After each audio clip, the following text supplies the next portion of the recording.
I need to apologize to you. I was wrong. Let me explain. You are Locked On Auburn, your daily podcast on the Auburn Tigers. Part of the Locked On Podcast Network, your team every day. Yes, welcome on into Locked On Auburn, your daily Auburn Tigers podcast. I'm your host, Zac Blackerby. Thank you so much for making Locked On Auburn your first listen every single day. We're dapping it up on this Friday with Darrell Dapprich, Montgomery radio veteran, on the Friday edition of the show. Darrell, you and I were talking on the phone earlier as we were preparing for this show, and you pointed out something to me.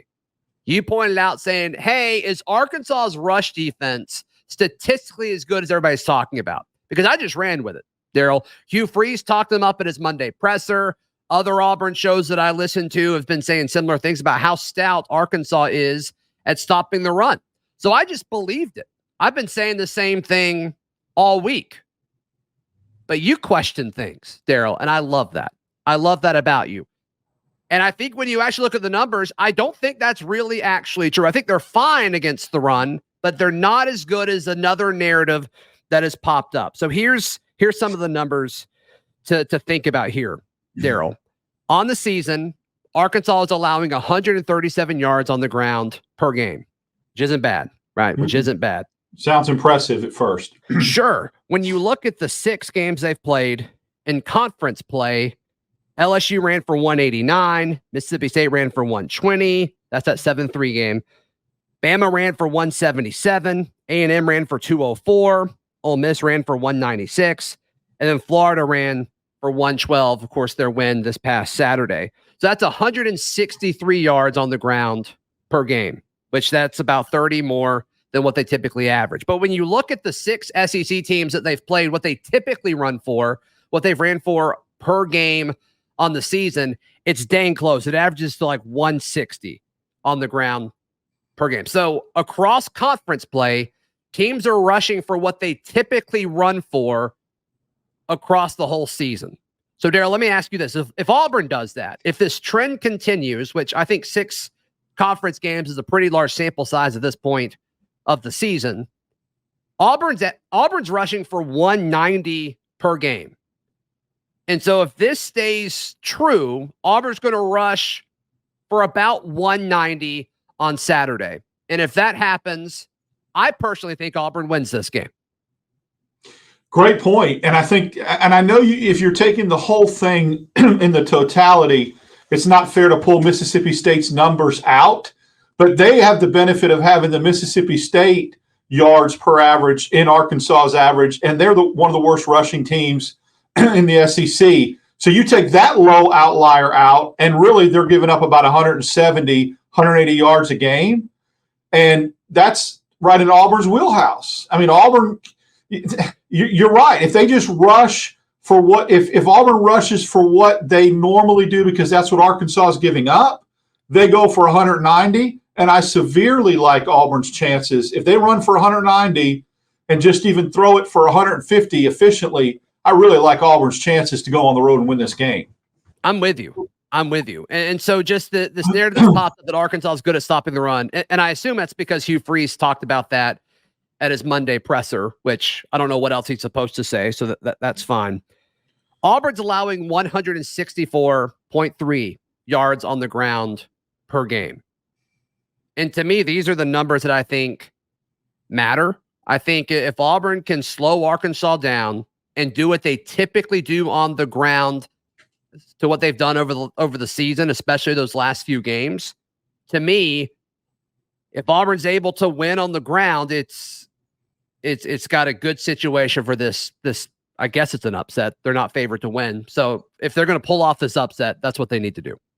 Yeah, I think that we've learned what Auburn's identity is. You know, we've talked about it. Seemed like it was taking a little bit of the season with the shuffling of quarterbacks and what they are, what their identity is on offense. And it starts with Jarquez Hunter in the running game. Sure. That's when they're the most successful. That's when they can do things and play off the running game. So I would say this, let's even drill down those stats even more and be more realistic. Auburn's running attack is potent. We've already seen that. They've run it for 200 yards against freaking Georgia. If you can do that, it's not a fluke. Auburn's running attack is more in line with LSU and Ole Miss's than it is Florida's and Mississippi State.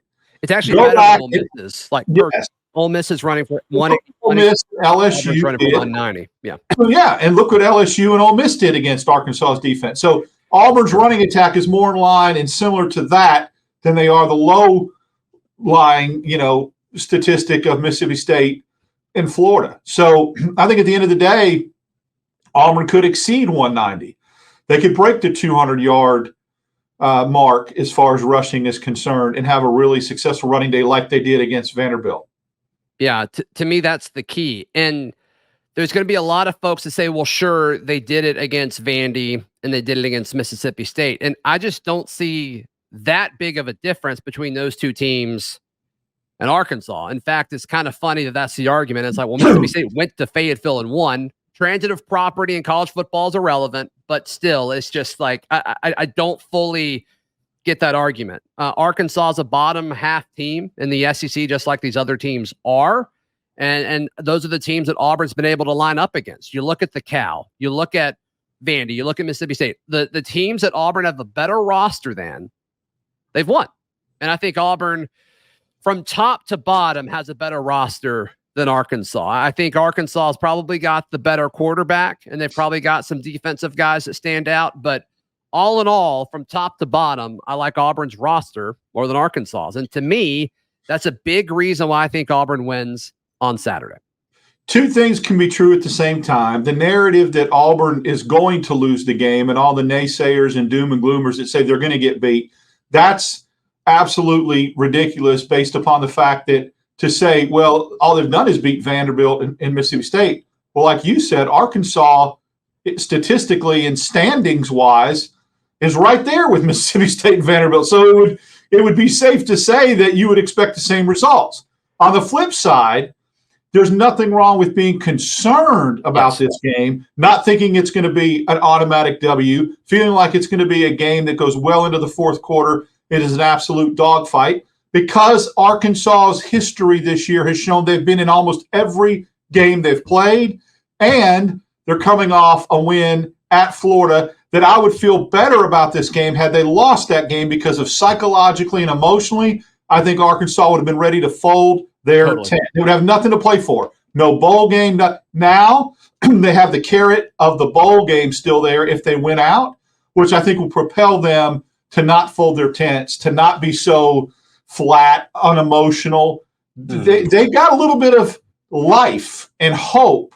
And so that's why this game scares me. There's nothing wrong with being scared about it, but still thinking Auburn should prevail. This just automatically conceding it and saying, well, they've only beat Vanderbilt, Mississippi State. Now they're playing Arkansas. Arkansas ain't Georgia. It's a different situation. So I get it. It's on the road. That's why I fully expect it to be a battle. I really do. I think it's going to come down to late in the fourth quarter. I think it's going to be a dogfight. Yeah, I do too. A big fight, whatever you want to call it. Sure, whatever.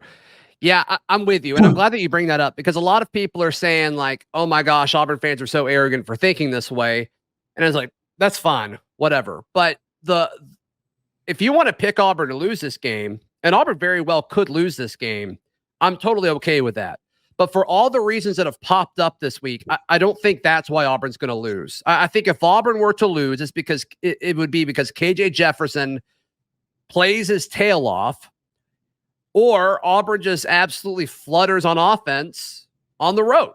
Because that's what we've seen so far. And folks, I mean, you can say that they played well against Vandy on the road, but that was a home game. You were there. You talked about it directly after the game. That really felt like a home game for Auburn. So if you want to use those arguments, I'm cool with it.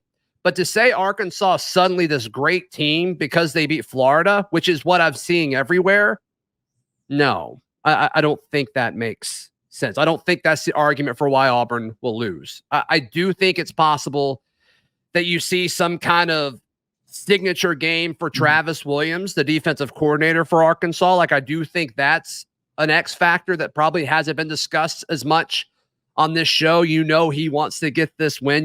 This game means something for him. I think those are reasons Auburn could lose. but not because of stuff that we've been talking about this week. Arkansas is not all of a sudden this great team because they beat Florida. I can't stress that enough. But if you want to pick Arkansas to win, you can, but don't cite because they look good against Florida. The reasons why Auburn can get beat, sometimes we overthink the crap out of this, and it's really simple. You touched on it. If Auburn has an offensive performance like they did against Cal, they get beat. If Auburn gets into the 20s and plays like they've been playing the last couple weeks offensively and gets in the upper 20s, lower 30s, they win the game. It's that simple. For Arkansas to beat Auburn, I think Arkansas is going to have to hold Auburn in the low 20s or high teens. If Auburn does that, they'll have a chance to get beat. If they don't, I think they come out on top. All right. What are some potential matchups of concern or that could help Auburn win on Saturday? The quarterback situation needs to be discussed. We talk about that next, right here on Locked On Auburn.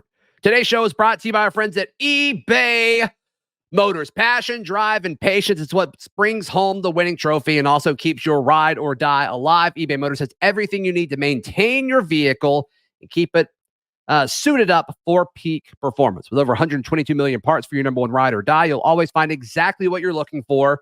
And with eBay Guaranteed Fit, your part is guaranteed to fit your ride or die every time, or you get your money back. With all the parts you need at the prices you want, it's easy to turn your car into the MVP and bring home that win. Keep your ride or die alive at ebaymotors.com. Eligible items only. Exclusions apply. eBay Guaranteed Fit only available to U.S. customers. Shout out to the USA. Today's show also brought to you by our friends at Auburn Med Aesthetic. Guys, we've all been there. It's the day of or the day before an anniversary or a birthday or some sort of event that's popped up. You're like, oh my goodness, I need to get her something. And hey, the holidays are right around the corner as well. Could be a great stocking stuffer there with the solution of auburnmedaesthetics.com. You can get a gift card for Botox, facials, laser treatments to help your wife, girlfriend, fiance, significant other feel incredible. They will love meeting with Dr. Nancy Herring or her master esthetician, Circe Kelly. They've got a ton of experience in the med spa industry. They're the best med spa in East Alabama. They've also got Brotox, gentlemen, if you're into that sort of thing, which would be great. So head over to Auburn Med Aesthetics. The full-service med spa serving Auburn, and gift card purchases are so easy at auburnmedaesthetics.com. It's perfect for last-minute gifts or gifts this holiday season. All right, Darrell Dapprich, our guest on this Friday. I've been talking about the mismatch between Auburn's defensive front and Arkansas's offensive line, which is obviously going to be crucial for the run game. We've talked about whoever has the better running game is probably going to win on Saturday, just looking at the construction of these two teams. Outside of the quarterbacks, I kind of like Auburn in a bunch of different matchups. I like, the front seven versus Arkansas's offensive line. I like Auburn's defensive backs against Arkansas's pass catchers. To me, I don't like Auburn's wide receivers versus Arkansas's defensive backs, but I do think Auburn should be able to run on Arkansas. I think a lot of things point towards Auburn in this matchup.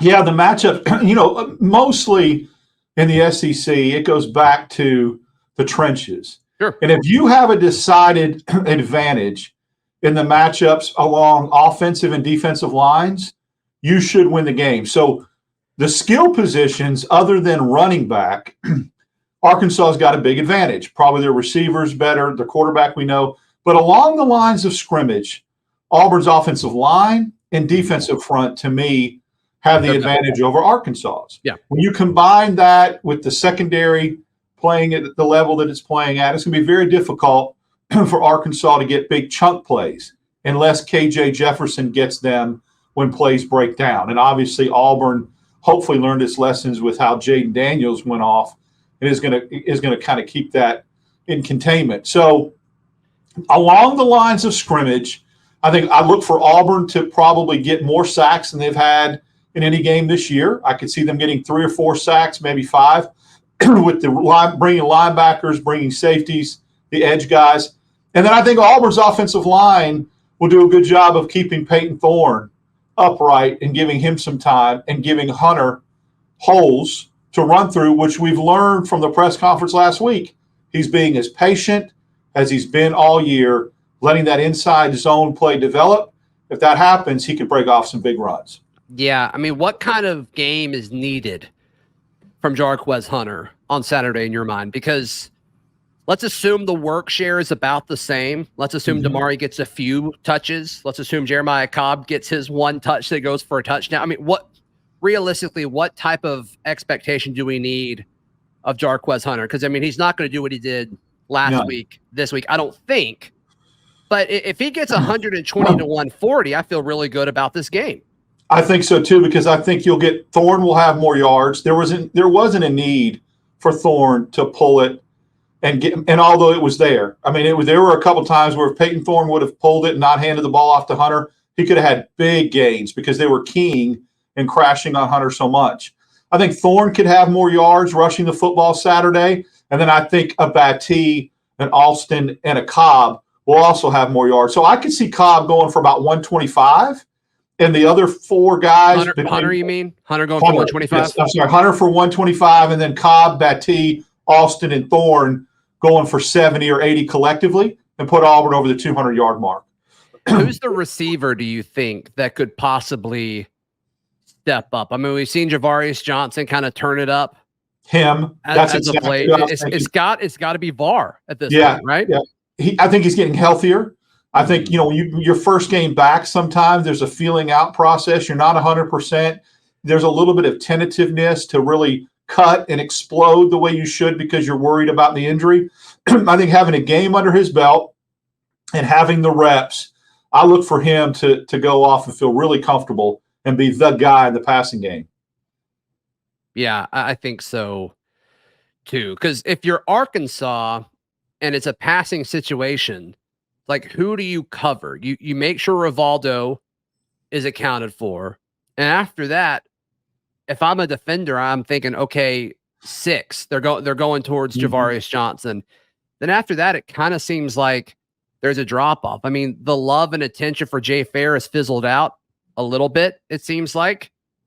Shane Hooks didn't get a target. In fact, there were a lot of people saying that Shane Hooks didn't play, and that's not true. He played a decent amount, just wasn't targeted. So to me, it's the slot receivers and Rivaldo if you're a defender. And I don't know really who else could potentially be the guy that could step up and help Auburn on Saturday, which is an issue.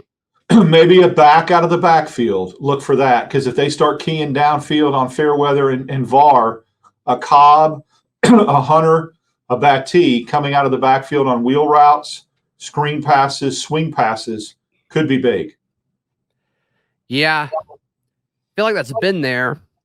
Haven't really gone to it a whole lot, but Hugh Freeze wants this one. I mean, I talked about it yesterday, but just the emotional difference between 6-6 and 7-5 is huge. And everybody was kind of better ball game too. I mean, let's be honest. You get a better ball game if you have that extra win. Yeah, I think it's the difference in potentially going to like a Duke's Mayo Bowl versus playing in the Birmingham Bowl, right? Like that's a big difference. And we all love Duke's mayonnaise.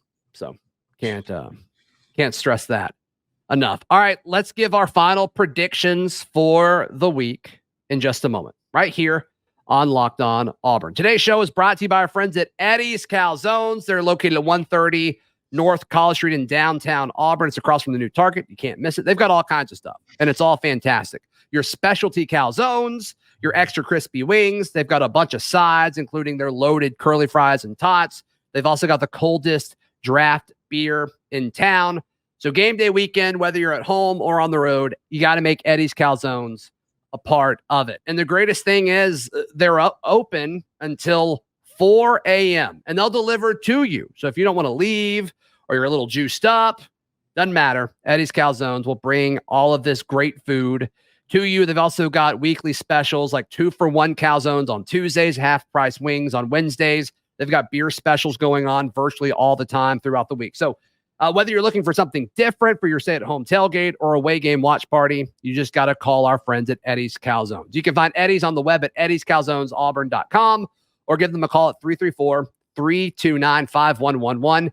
and keep up with their specials on Instagram, Eddie's Calzones Auburn. Eddie's Calzones, wings, and beer, open and delivering until 4 a.m.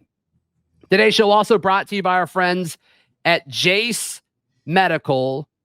What if I told you that you can get a 1-year supply of any of your medications? I mean, that's a big, big deal. You don't have to worry about, any sort of natural disaster or anything negative happening in your life, because you can always rely on your stash to make sure you or your loved one remain healthy.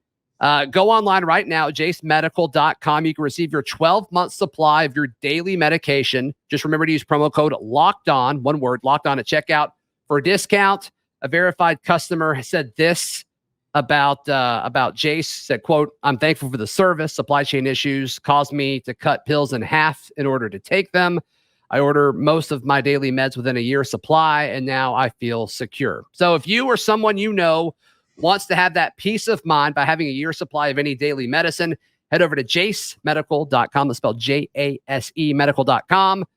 And remember to use promo code LOCKEDON for $20 off your purchase. Darrell Dapprich, our guest, prediction time.